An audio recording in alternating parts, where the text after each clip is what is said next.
Thank you everyone for inviting me here. I was once a student at IIT, not at this one, at another one, at IIT Kharagpur. And it's nice to be back at one of the IITs and see all these students.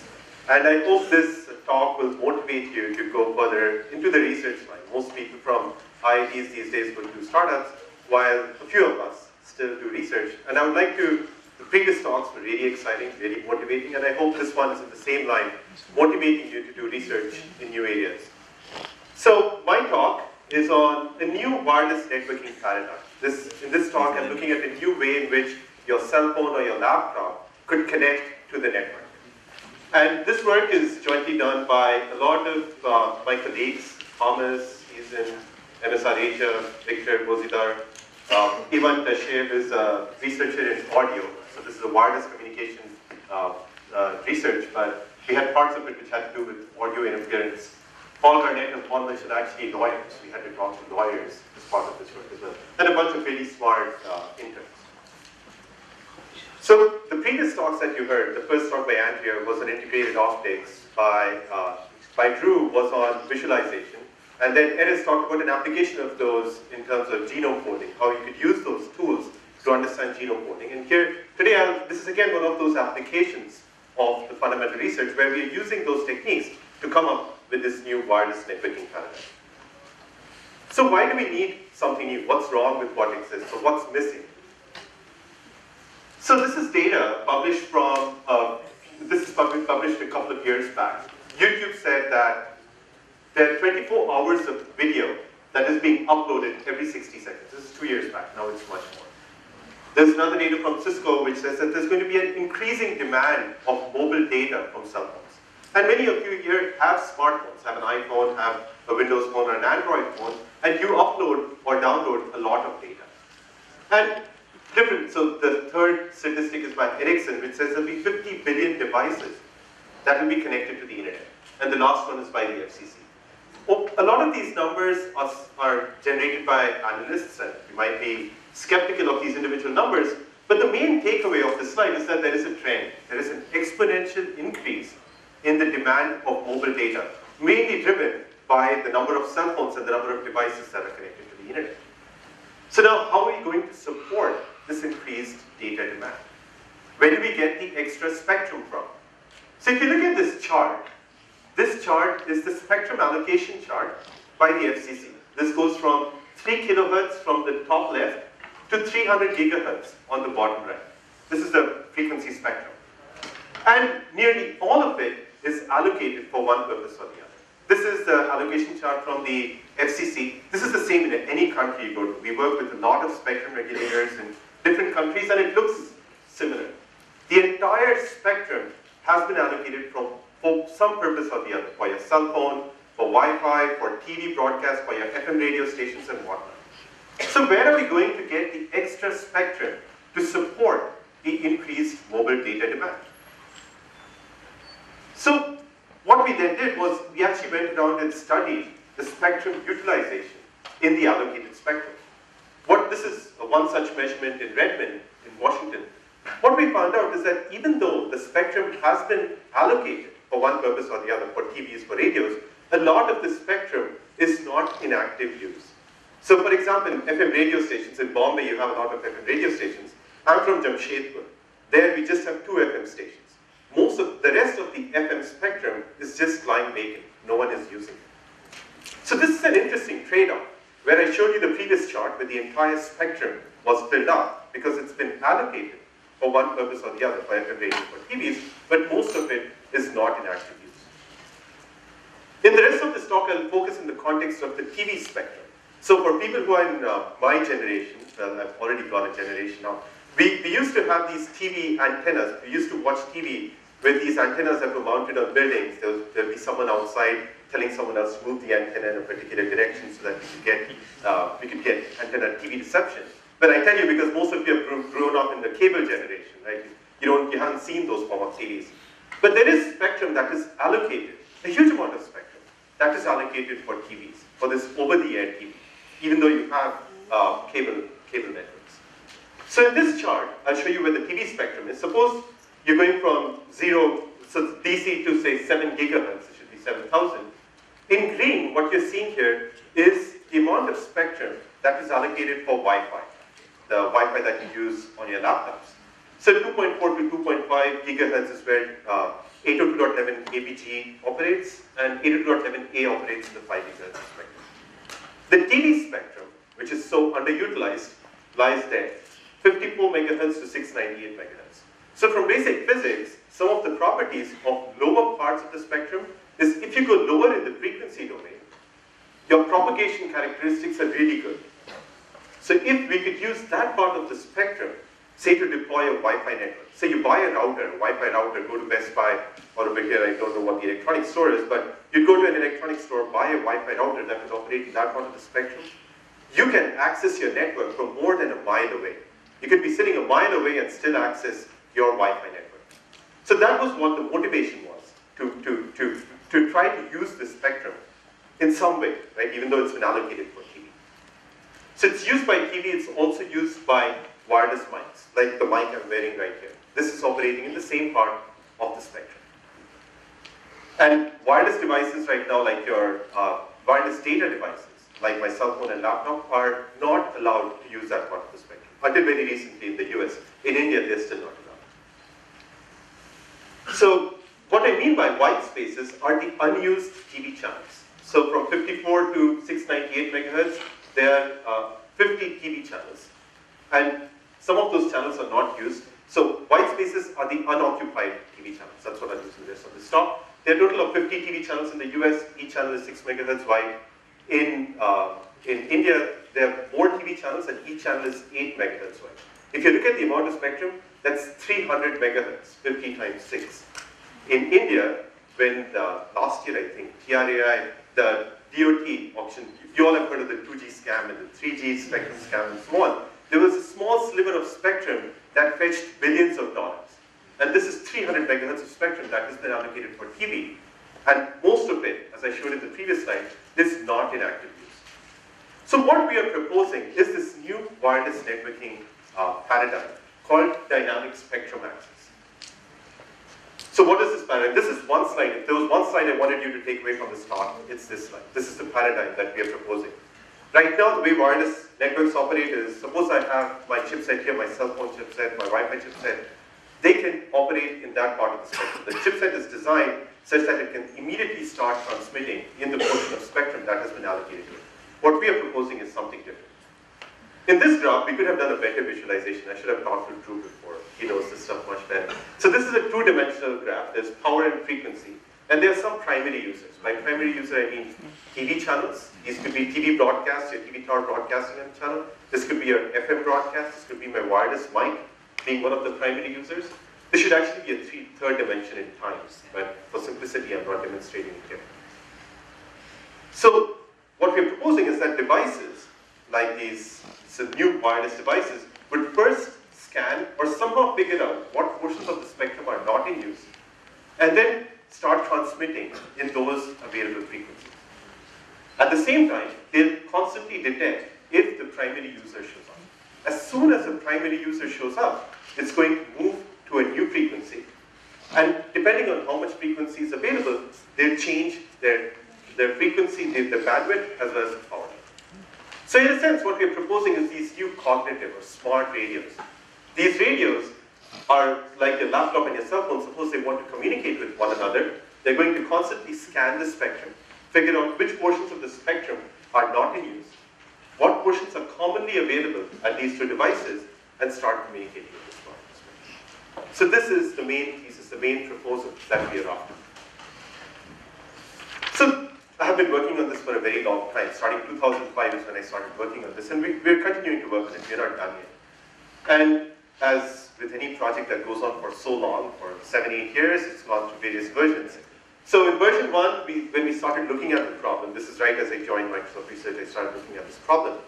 We were looking at how would you form peer-to-peer networks. Suppose I wanted to talk to Andrea, our both wanted to communicate using this paradigm.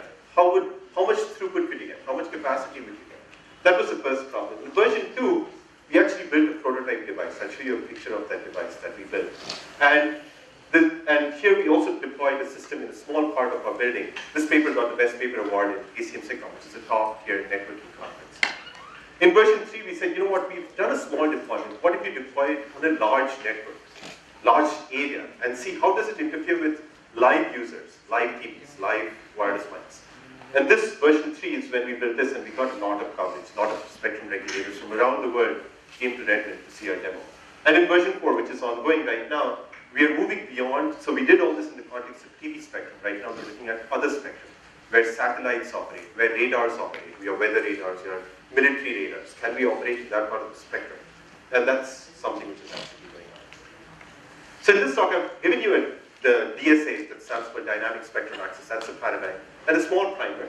And I'll briefly touch upon two challenges in forming a network. This is mainly to whet the appetite of technologists in the audience, engineers who want to see, okay, what are the hard problems, what's remaining. I'll talk about two of them, just 2 slides on each, and then end with some notes on the real deployment. So the first challenge is, how do you detect primary users? Right? So when I turn on my device, how am I going to know whether a spectrum is occupied or not, whether there's a TV broadcast?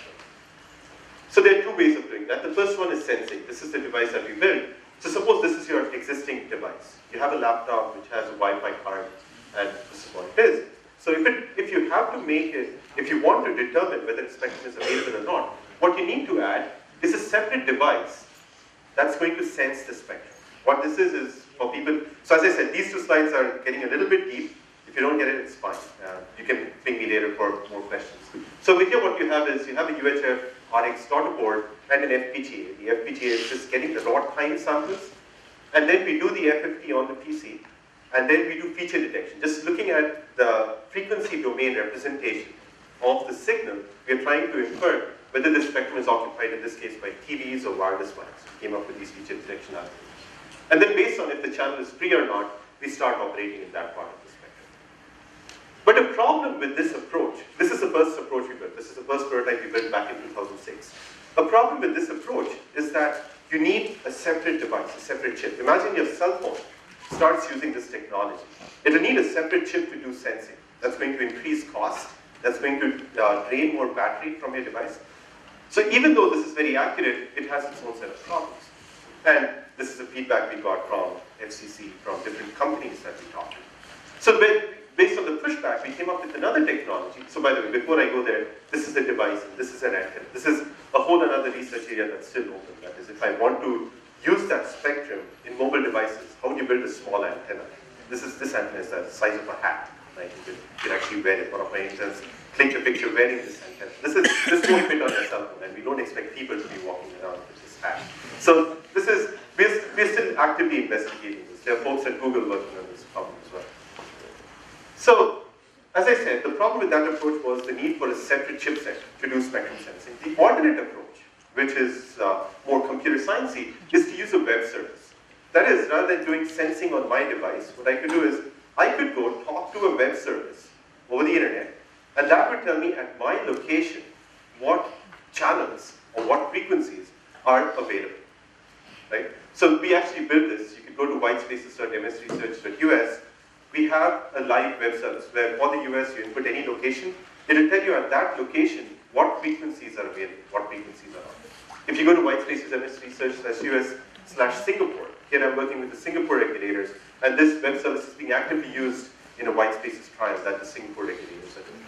So the way our system works is the web service will communicate, will get the list of transmitters from the FCC. We get terrain data from NASA, and then we do propagation modeling. Terrain data is like where the hills, where the mountains, and so on. And then we do propagation modeling to infer at each location how much spectrum is actually available. Of course, the problem with this approach is that because we're doing propagation modeling, this is very conservative. Spectrum sensing will tell me at this location, it can actively do the measurement and give me live results. This is more modeling-based results. So we might miss out on the amount of spectrum that's available. But this is the state of the art right now because it's so simple. But as you can imagine, there is a huge scope for doing something new, developing a much better technique to determine what spectrum is available. The other challenge is, once I know the spectrum is available, how do I actually form a network? How do I form a network which is getting good throughput, which is uninterrupted. Even when a primary user shows up, the end user shouldn't face a glitch. I'm doing a Skype call on my phone over this part of the spectrum. Someone turns on a wireless mic. I shouldn't face a glitch on the Skype call. So how do we ensure this? So again, this is an entire paper that we wrote on just this particular problem, and I'm trying to cover it in one slide. So of course I can't get into the details, but in this slide, what I'm showing you is what are the main challenges, right? What are the main challenges in just forming such a network? So there are three main challenges in building a white space. We call it a white space network. There are three main challenges. One is the spectrum is fragmented. The base station there has one fragment of 4 channels available. The laptop, which is top of the base station, has 2 fragments. 2 channels wide, one is 1 channel wide. Then there is spatial variation. That is, the same spectrum might not be available at both communicating nodes. These problems for people who are EE people and even computer science people in the audience, these problems do not occur in any other context of wireless or even any form of networking. So we need to rethink the way networking is done. The third problem is that of temporal variation. That is, suppose there was these 2 guys, the laptop and the base station, were talking on channels 2 and 3. I turned on a wireless mic. This would cause disruption. So in this case, for example, channel 2 could become unoccupied. They need to reconfigure and start operating on another channel, channel 3. And this needs to be done in a transparent way. So how do we build such a system? As I said, I won't go into the details. The main innovation that we had here was something called SIFT. That is, we said you could, rather than doing the FFT and looking at the frequency domain profile, that's what is done typically in wireless communications, we said if we just look at the raw time samples, SIFT stands for signal interpretation before the Fourier transform, you could get a lot of information about the wireless signal. And we used it for different aspects, for fast discovery, fast recovery, spectrum assignment. So this is all the details, it's a lot described in research papers. But the main thing we did was we did all this research as individual chunks, and then we put it all together in this network, which we deployed in Microsoft Campus. So there is a lot of startup activity happening here. So people in the audience who are looking to do something new or entrepreneurial can think of the new applications of this spectrum. So the particular application we targeted as part of this technology was internet connection inside campus tunnels. Think of all the buses that go around in Mumbai. If we wanted to provide internet access inside these shuttles, inside these buses, right now the only way to do that is using cellular technology. And cellular technology is expensive. It's going over licensed spectrum. You're paying a lot to get internet access. So we wanted to enable that scenario for much like Wi-Fi, like you deploy Wi-Fi at home. Why can't we use the same technology to get internet access inside shuttles? So the area we targeted was the Microsoft campus. So for people who've been to Microsoft, I don't know how many of you have been to Redmond, our campus is 1 mile by 1 mile wide. 1 mile is 1.6 kilometers. So 1.6 kilometers by 1.6 kilometers. And there are around 80 to 90 buildings. And there are shuttles that take people from one building to the other. And these shuttles right now have no internet access to corporate. You can connect through cellular, but they don't have internet access. In an earlier version of attacking the same problem, we tried to cover the campus with Wi-Fi. The way Google's network is in Mountain View, we wanted to do a similar network on Microsoft campus. We deployed up to 4 antennas on each of the buildings, yet we found that there were a lot of coverage holes. We couldn't cover the campus using Wi-Fi, mainly because it's operating in 2.4 gigahertz of the spectrum, and the propagation characteristics are not great. So we decided to revisit it over the TV spectrum, which is in the lower parts of the TV. So we did some measurements.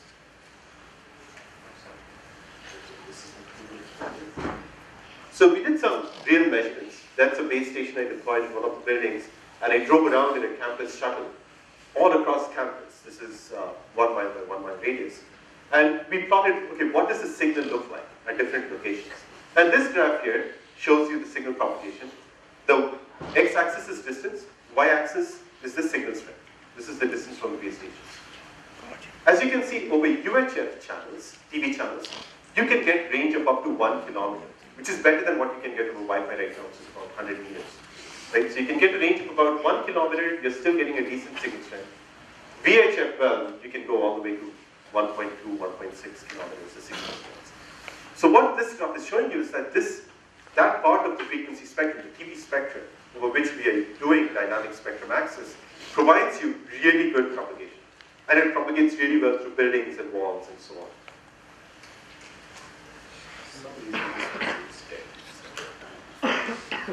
So we went ahead and we deployed the first white spaces network anywhere in the world, and here what you're seeing is, this is some of the antennas that were mounted on top of the buildings. This is one of the campus levels. This is an antenna at the back. The antenna needed to be that big. It was mainly for research purposes, so we chose a wideband antenna. And that's going next to the driver in the middle picture. This box is the white space box. There's a Windows 7 laptop that is serving as a Wi-Fi access point inside the shop. So this is something we deployed. We showed to different regulators. And it got a huge amount of press. And we got spectrum regulators from all over the world. From India, the TRA, the Telecom Regulatory Authority, the chairman, Dr. J.S. Sharma, he came. He was one of the first people to see our demo. We had people from Singapore, Brazil, China, lots of them.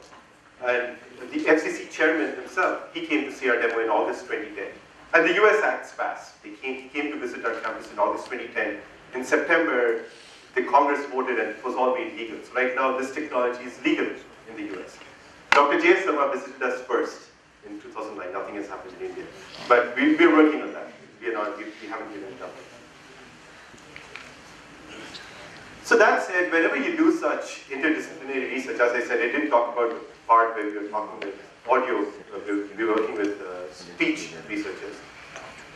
Whenever you do such kind of a deployment, you end up, and you want to make it real. You talk to lawyers. I was working with lawyers, we were talking to people in DC, and we face all kinds of opposition, all kinds of hurdles. For example, Hillary Clinton was lobbying against our Wi-Fi technology. Her reasoning was, this technology could interfere with all these mics on Broadway. On New York's Broadway, there are lots of wireless mics, and she wasn't sure that that could be handled, and we had to deal with that kind of opposition. And then in another interesting incident that happened, there's Como TV, which is a big TV station in Seattle.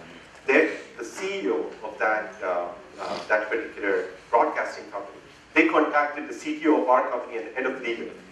And from them, those guys don't know anything about white spaces. So the broadcasting company, you guys are going to interfere with our transmissions using this technology.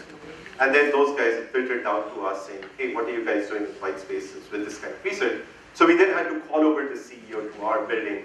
And then I showed that, well, using this technology is good enough so that it doesn't interfere with your existing broadcasts in the Seattle.